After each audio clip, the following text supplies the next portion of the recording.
Twisty, sepertinya si Troy badannya panas. Dari mana kamu tahu, Steel? Aku menempelkan telapak tanganku di dahinya tadi. Sepertinya dia sakit. Mana bisa hanya dengan menempelkan begitu kamu tahu dengan pasti.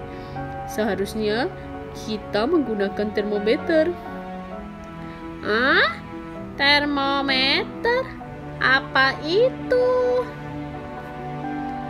Ayo, kita coba cari dulu di bawah. Termometer itu adalah alat untuk mengukur suhu. Suhu?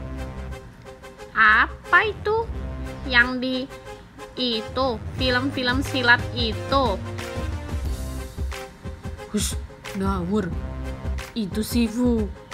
Ini lain. Suhu adalah ukuran panas atau dinginnya suatu benda. Jika suhu suatu benda semakin tinggi, benda tersebut akan semakin panas.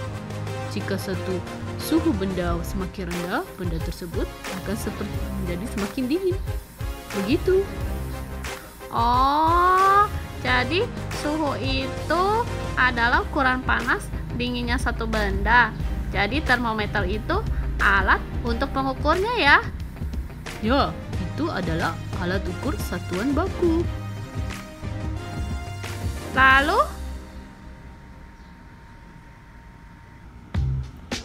Lalu ya dipakai, Steel. Gimana sih kamu ini? Hehehe. Jadi terus kalau pakai termometer satuannya apa? Kalau pakai termometer itu satuannya Celsius, ada Fahrenheit, ada Kelvin. Aduh, susah. Tenang, kita tidak perlu belajar itu kan pelajaran kelas besar. Jadi aku salah nih memegang dahi Troy untuk tahu dia panas atau dingin. Tidak salah. Benar juga. Itu namanya adalah mengukur dengan satuan tidak baku. Kita menggunakan telapak tangan kita.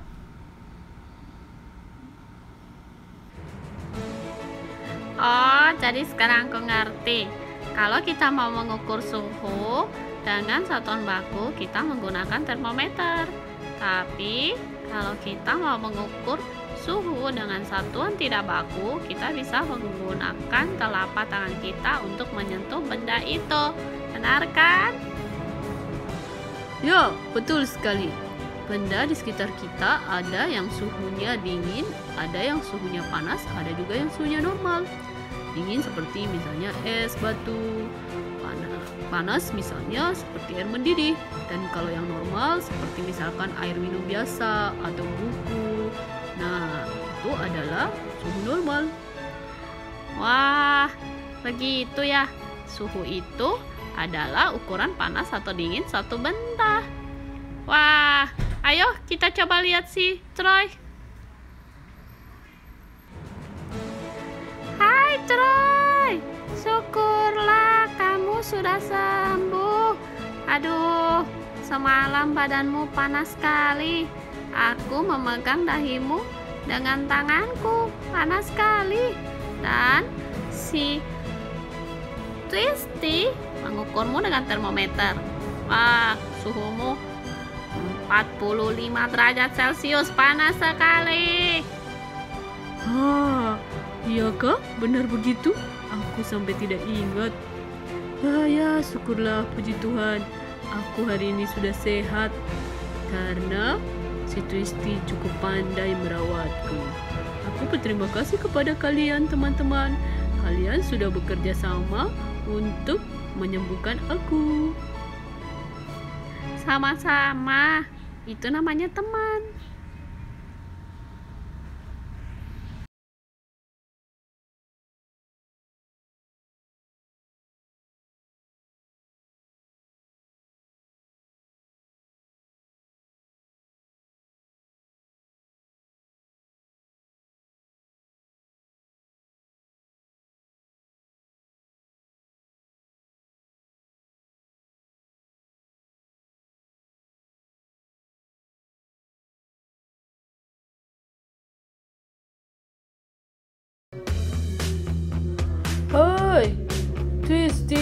terima kasih ya kau sudah bekerja sama dengan Steel, membantuku ketika aku sakit, sehingga aku bisa sembuh.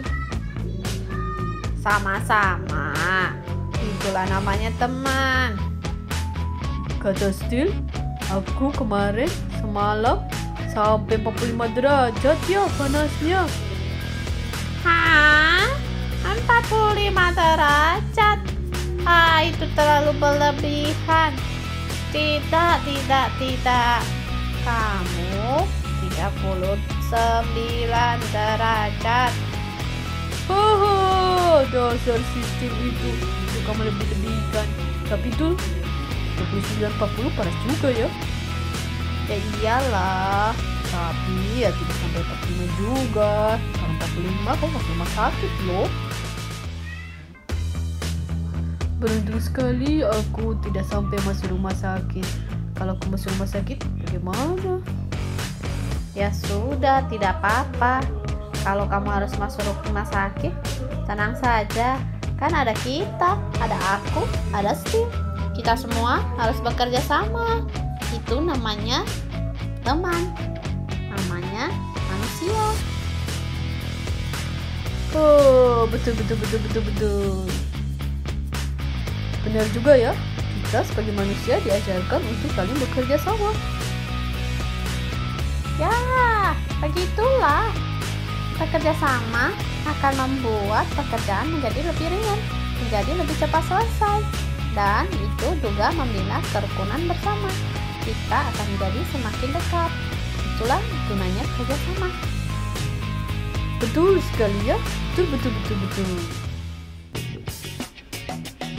Coba kamu bayangkan, misalkan kamu sakit terus tidak ada yang menolongmu, atau ketika kamu mengalami bencana alam kemudian tidak ada yang membantumu, kamu melakukan semuanya sendiri.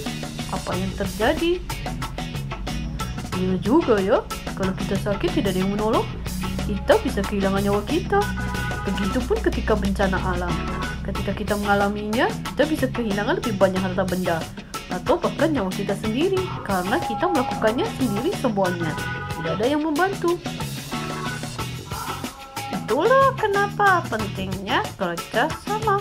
Kerja sama akan membuat segala sesuatu menjadi lebih mudah. Kita bisa juga mempercepat semuanya. Nah, makanya itulah pentingnya kerja sama. Contoh kerjasama yang bisa kita lakukan ketika bencana alam adalah kita sama-sama melakukan bersih-bersih di wilayah kampung kita yang terkena bencana. Dengan bersama-sama membersihkan, maka jalanan akan cepat bersih dari sisa-sisa lumpur banjir. Oh ya, betul. Kita juga jika berada di tempat yang tidak terkena banjir, kita bisa membantu para korban dengan memberi mereka makan, supaya mereka semua bisa makan dan tidak kelaparan. Betul sekali, karena biasanya kalau habis banjir, mereka kan belum bisa masak-masak begitu ya. Ya, nah di rumah kita juga bisa bekerja sama membantu ibu di rumah. Betul sekali. Di sekolah kita juga bisa bekerja sama. Seperti contohnya kita membersihkan kelas bersama-sama dengan teman yang lain. Jadi kangen sekolah ya.